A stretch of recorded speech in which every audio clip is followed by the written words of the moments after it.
Hello বন্ধুরা, আজকে আমি আপনাদেরকে দেখাবো অসাধারণ একটা রেসিপি।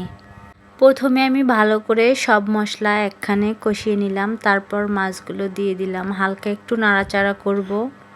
এর মধ্যে দিয়ে দেব হালকা উষ্ণ গরম পানি।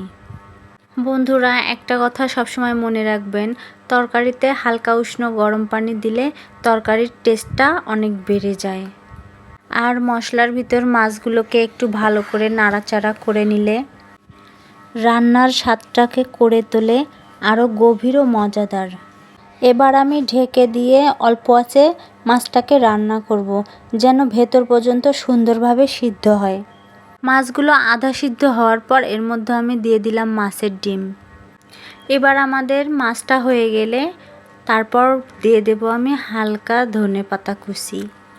ধনেপাতা দিলে তরকারির ফ্লেভারটা অনেক সুন্দর আসে এবং খেতেও অনেক মজা হয়।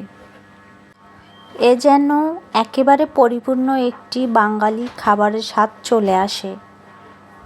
এই সহজ দারুণ মজার রান্নাটা আপনারা ঘরেই ট্রাই করতে পারেন। স্বাদে গন্ধে আর মজায় একদম ভরপুর। তো বন্ধুরা, দেখতে দেখতে আমার রান্নাটা প্রায় শেষ, এখন শুধু পরিবেশনের পালা। এবার আমি একটা বাটিতে ঢেলে নেব। বন্ধুরা, আমার রান্নাটা কেমন হয়েছে অবশ্যই আপনারা দেখে বুঝতে পেরেছেন, অনেক টেস্টি হয়েছে। তো অবশ্যই সবাই আমাকে কমেন্টে জানিয়ে দেবেন।